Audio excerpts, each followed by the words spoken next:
But we also got to talk about, starting this podcast off, what we've been listening to since the last episode to this episode. So I got to start you off with what you've been listening to. Man, what I've been listening to. So I've been jamming this dude. His name Priest. I'm sorry, I might ruin it. I've been trying to go off the head with some of this stuff because I'm working on my memory. But guys, I've been listening to this guy. His name is no, my bad. It's not even Priest. It's Prince Shakir. Pretty dope. I like his voice. Really smooth, man. What type of music does he make? It's more like that Mike Lane, Earl Sweatshirt. So very monotone. Very monotone, lyrical a little bit, nice production.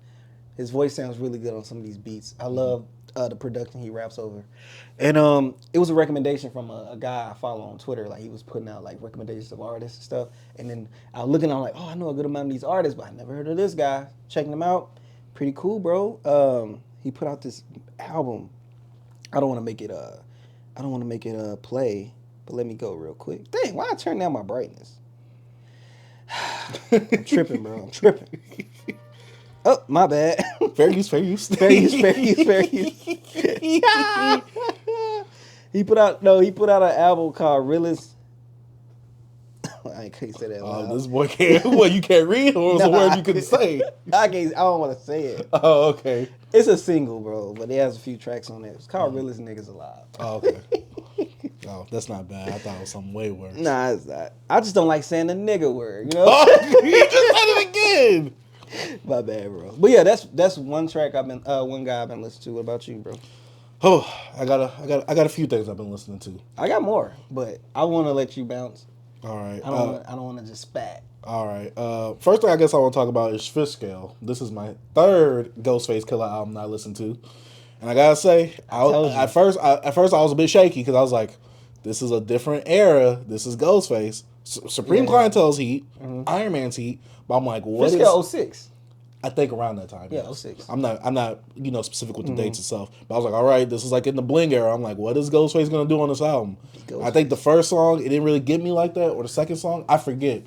But it was just a certain song where I'm like, oh yeah, I'm all the way in here now. Like, everything is connecting for me now. And then the song with Neo, that single, I'm like, the remix with Kanye. Yeah. And then I forgot the other song that he has on here. But man, him with some of the Raekwon features on here, just the features from other Wu-Tang members as well. What about that production? Oh, the production was pretty good as well. You like pretty some Billa beats? And the MF Doom ones as well. Yeah, and the Pete Rock ones. I was paying attention to the credits because I saw that MF Doom had some credits on here. So I wanted to listen for the J Dillon ones. I wanted to listen for the Pete Rock ones because I do want to check out that CL Smooth and Pete Rock one that you told me about. Yeah. So I was like, okay, let me pay attention to some more Pete Rock production to see and get a feel of what I would like from that. But yeah, overall, Fishscale was a pretty good album. I've been kind of diving deeper into the Wu-Tang discography. Some of the stuff I haven't heard. Because of the show is bringing you on. Yeah, the Wu-Tang and American Saga, that show is making me want to listen to it a lot more because I did listen to some of this stuff when I was younger, but it didn't really stick to me. You listened to ODB album, right? Yeah. But I revisited a lot of those Wu-Tang albums last year, too. So I revisited a lot of their debuts and stuff like that. This guy used to be like, they're dusty. They was me. Hey, the production, I appreciate it because of the show. But hey, without the show, without my appreciation for it, and knowing where they stood in hip-hop, because you got to think when I was younger, I didn't really know what they influenced or impacted with hip hop. I'm just listening to stuff that people recommended on the internet, and I'm like, oh, this is nothing. Another thing I listened to, Scaring the Hoes. It's been a year, in JPEG. I listened to it last year, but I just had to go back to it because I ain't listened to it in like almost a year, bro. I still haven't listened to it at all. Oh, yeah, I'm kind of afraid to listen to it because you a hoe? You scared? Yes, I am. But I think with Danny Brown music, I'm generally afraid because he's always giving me something different with his albums. But Scaring the Hoes is like, if you gotta get familiar with Peggy, his production, because he's mass samples, really high tempo, sometimes all over the place. Sometimes he'll have annoying sound here. It depends on what he want to do. So he's gonna take you on a ride. And with Danny being on the beat, some of these songs he's sober. So you get some clarity out of Danny, bro. But so is JPEG actually rapping? Yeah, he's rapping too. Oh, okay. But he production, he. So it's kind of like a Run the Jewels thing, though. Yeah. Okay. But I listened to it yesterday like twice, just ran it back like, bro, I forgot how good Kingdom Hearts is, bro. That song is fire, bro. Oh my God, yo, Scaring the Hoes is amazing. One thing y'all need to do though is stop putting out them goddamn variants of the album out. On vinyl? Bro, they got like 80 variants, bro. Like, jeez. Dang, ain't no value going up for those. Yeah.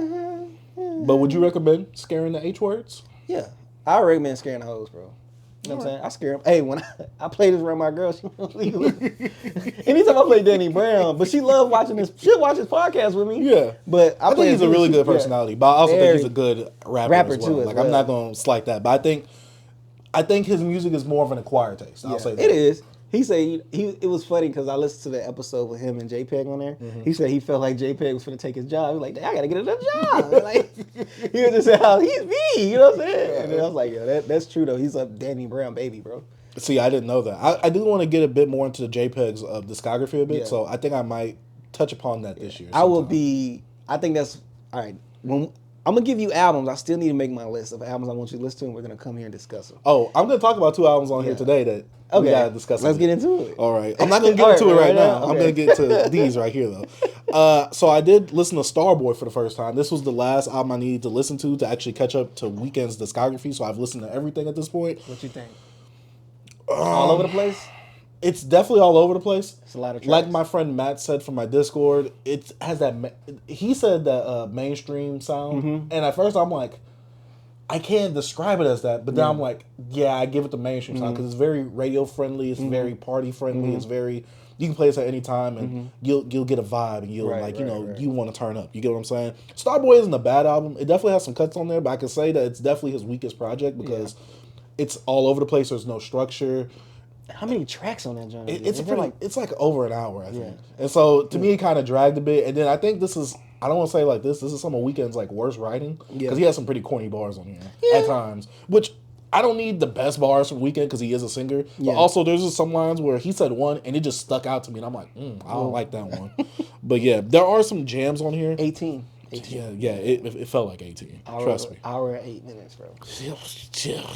It felt long. Yeah, but I mean, there are some songs that I do like on there though. So I'm not going to say that it's a bad project. I think Weeknd has a pretty good, strong discography. I just think that this is his weakest project compared to all the rest of his projects. I really don't like Kissland, bro. I think that's his second weakest. Yeah. I think when it comes to Weeknd with the concepts, I think he's better when he has like a concept or theme going on. The thing that Starboy was missing was that theme or concept. Kissland, even though it's thematically and concept-wise, not concept-wise, but sound-wise cohesive, it's still boring. Yeah, I thought he was trying to lead with this theme with the Starboy. Like, I think that has something to do with the mainstream feel. See, that's what I thought, but to me, I'm just like, it's too loose of a theme to where it's like, this is one of those albums that I give Weeknd the grace for because it felt like it was just his fun album. Like I just want to get some random tracks off. I just want to get some tracks off. I think he struggled at that point of like putting out Beauty Behind the Madness, right?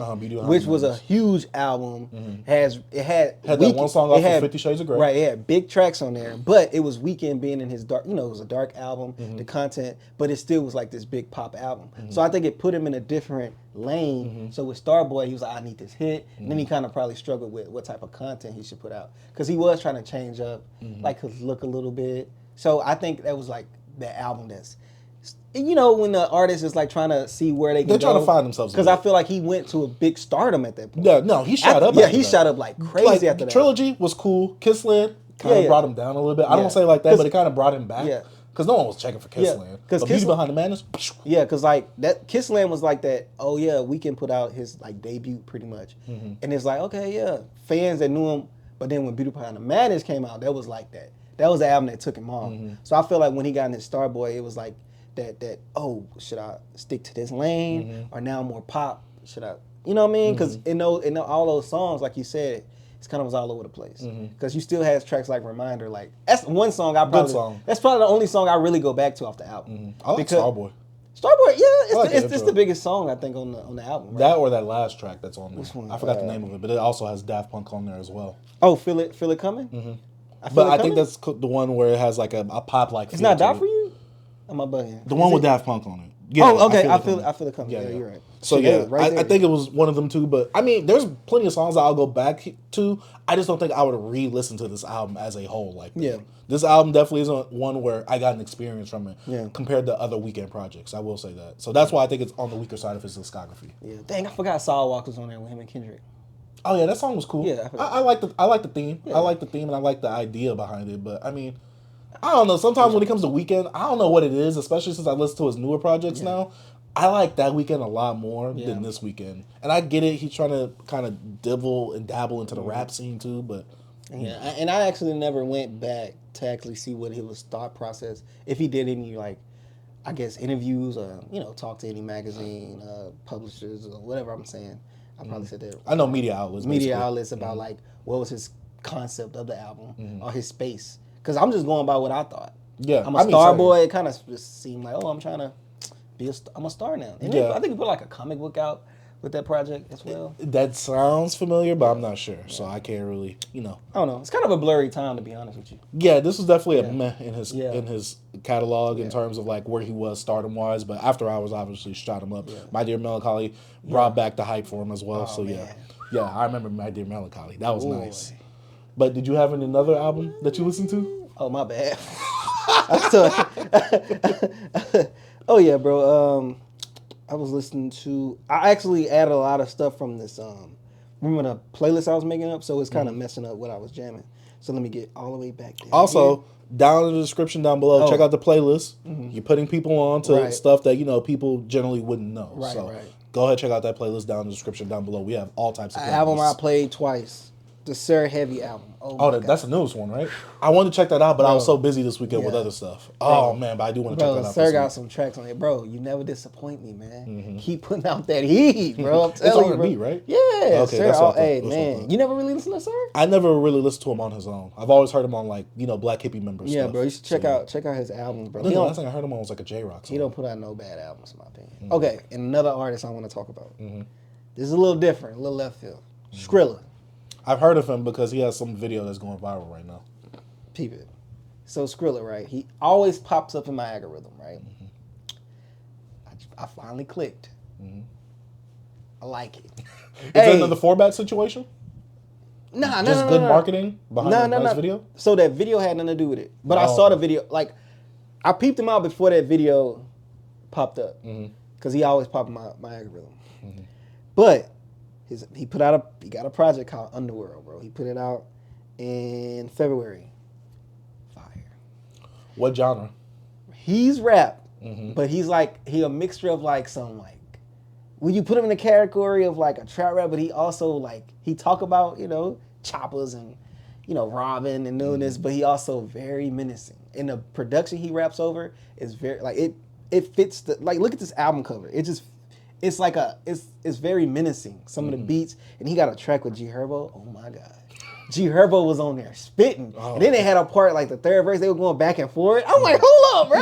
Like, but like nobody raps like him. He has like this own little like lazy-ish, like he's quirky in a way, but like he's menacing. Like it's crazy, bro. I don't know. I put one of his songs in the playlist. It's a wild hook. He go da da da da. It's hard though. It's hard, bro. Hey, Skrilla is fire, bro. Like he's a unique artist, bro. Nobody sound like this kid, bro. I checked him. I was like, yo, hold up, bro. I was like, yo, he fire, bro. Hey, yo, I think he on the come up. He was popping up in my algorithm because I always be looking up Kingston Avenue from Philly. Like I got a lot of Philly stuff, and he pops up because he be on Kingston Avenue, and that's when that video. With the like dope heads he was with. I didn't watch the video. You didn't watch the video? I seen a preview of it. Yeah, and but yeah, and I was like, yo, that's that Skrilla dude, like, and I remember clicking like, yo, that's that Skrilla dude that, like, you know what I mean, he's wild. And then people was like, oh, this fake. I'm like, nah, this not fake, bro. Nah, he's a wild cat, bro. Yo, Skrilla, bro, I'm peeping you, bro. I like your music, man. I had that joint on repeat Saturday, bro. I ain't even gonna cap. The whole album or just a certain song? Nah, the whole album, bro. How long is the album? Pretty short. I think it was like 36 minutes. Let me see. Oh, that's definitely 31 minutes. 31 minutes and 15 tracks. Yeah, that's not bad. Hey, that means that some of the songs are short then. Yeah, bro. One of those skips in my opinion. That G Herbo track, bro. I had that swerve. That shit ain't fire, bro. I ain't trying to boost it, bro, but like I liked it. You should check it out. I'll probably put it in my queue. You get what I'm saying? Yeah. I'll put it in my queue. I wonder if you would like it. Because, you know, I be into all type of stuff, so I don't know. I liked it. I'll see. You know, I've been testing out a lot of different stuff this weekend. Another album I want to talk about, Raekwon's Only Built for Cuban Linx Part 2. Hey. That album is fire. I'm afraid to listen to it. Well, I was afraid to listen to it because it's a sequel album. Yeah. It's like, over 10 years plus since the actual first one. Yeah. I'm like, is he really going to recapture that feeling of Only Built for Cuban Linx 1? I gotta say, I really like this album more than Cuban Linx 1. I'm not saying it's a better album. I know. But production-wise, I think it suits my style a lot more, especially with modern production. I need to go back to that, bro. Cuban Linx part, it is long. It's a very long album. But it didn't feel long to me. Yeah. Pause on that. No Diddy. But yeah, this album was pretty lengthy. You get what I'm saying? But some of the features on there, some of the production on there, I think there might have been like, I don't think there was any skips for me. Yeah. Like my whole experience going through it, I'm just like, man, Raekwon is going in on this album right here. I'm like, oh my gosh, I love it, Raekwon. Yeah. I'm always going back and forth with who's my favorite member of Wu-Tang, and it's always going to be like a GZA, or is it a Ghostface, or is it a Raekwon? I just don't know. I also listened to another Raekwon project this weekend too, The Wild. The Wild. The one with the cartoon cover on it. Okay, yeah. And I was like, because you know, when it comes to me wanting to look up artists with huge discographies, I go on lists on Google and I'll be like, okay, what's this artist's top 3 best albums? I don't go and research all the links. I just look at the link and I'm like, all right, let me just go with these 3 albums. Because I just want to kind of a general direction of which albums I should navigate through. And this was like labeled like his 3rd best album. And I was like, all right, this is pretty good. There was like 1 or 2 skips on here though. It's not better than Cuban Linx 1 or 2, but this was still a very solid album with some modern production. And I even like the G-Eazy verse on here. It's not my favorite. I'm not going back to that, but I even liked it. Like, it didn't irk me. You know what I'm saying? So yeah, Raekwon, Ghostface. I just don't know, B. I love them all, man. Hey, Ghost my favorite, but I always bounce to Ghost and Raekwon. Mm-hmm. And but GZA has like one of my favorite Wu albums with Liquid Swords. Yeah, that's why I'm afraid to listen to more GZA stuff because Liquid Swords, I hold it up so high that I'm just like, if I listen to anything else, it might disappoint me. It's crazy how that album, I heard that it wasn't the album that everybody loved it for. Mm-hmm. Like it took it later on for people to appreciate it. Mm-hmm. You know, so kind of like A Reasonable Doubt. Yeah, man. Mm-hmm. But like, bro, like Ray and Ghost are like, but Ghost my favorite. Ghost my favorite because he has his discography is like top notch. Mm-hmm.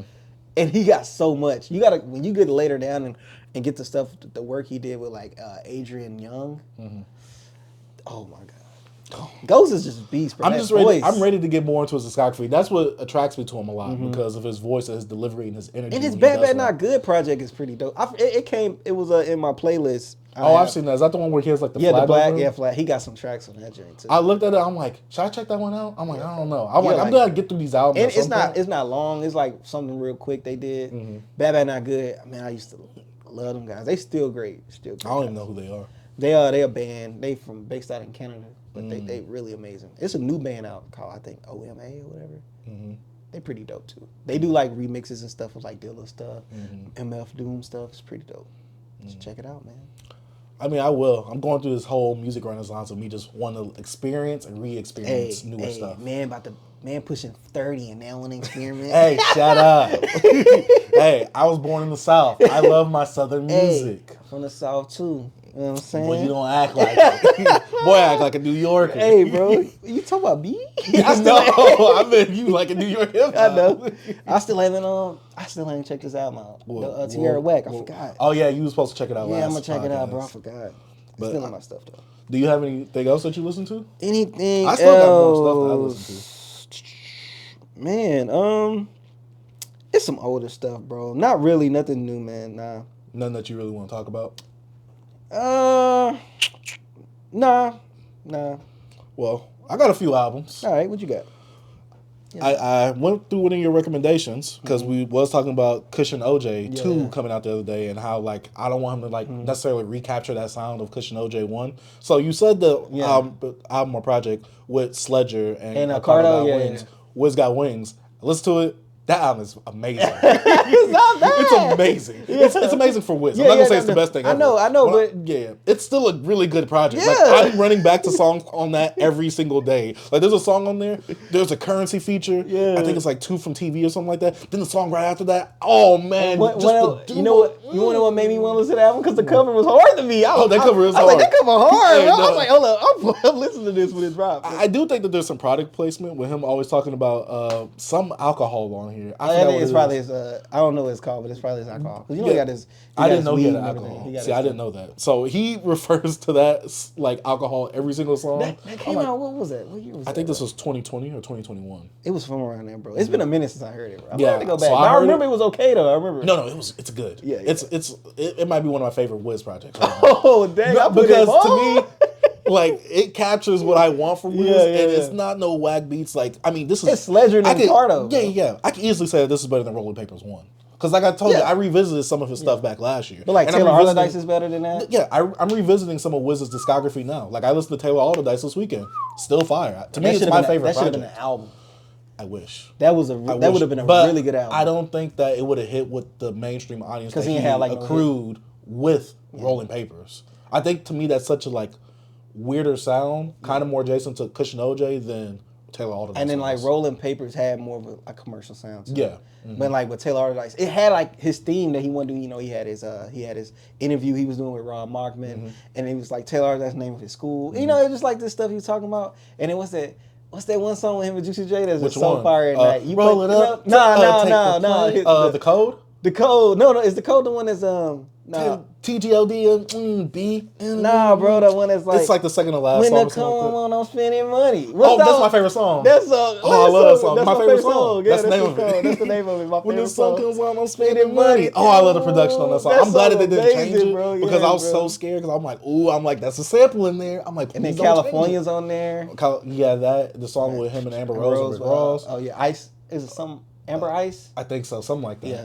But yeah, bro. I went to listen to that. I re-listened to ONIFC, which is a good album. I think it's better. I think Rolling Papers might be my least favorite Wiz project. ONIFC, only song I really care for on that with him and Cam, he Killah. Oh yeah. Both our chicks say Killah.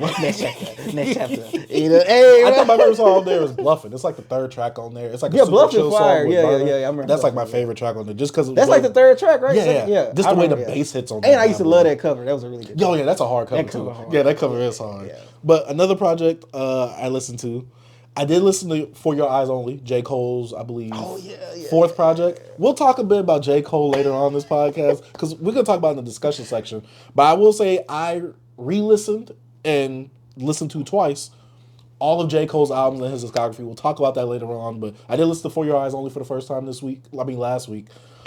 I think this is his worst project. I never want to listen to this again. I asked my friend PK because I was telling him, I'm like, yo, today I'm going to make this a Cole day. I'm just listening to J. Cole all day. And I told my girl, she was like, good luck. I said, thank you, I need it. And so I listened to For Your Eyes Only, and I asked him, because I re-listened to it before I did the Cole day. Mm-hmm. And I said, PK, do I really got to listen to that? He was like, no, you don't. I'm like, thank you. Bro. I still did it because I was in the sense of listening to all of J. Cole's projects in one day. Yeah, easily his worst project. Yeah. Some people think it's so deep. I think that those are the pretentious Cole fans that really think that this album is deep. I think J. Cole himself is pretentious. I don't think he's pretentious. I think his fans make him out to more than what he actually is. But we'll talk about that later on in the conversation. You get what I'm saying? I want you, before we move on, I just want you to watch him and the Lil Yachty interview, bro. I want you to think about it. I think Lil Yachty is pretentious. No. He is. But listen to J. Cole. Okay, I will. I'll listen to it. J. Cole. But, two more albums I want to talk to you about and tell you that I listened to, and these two you're going to be really excited for.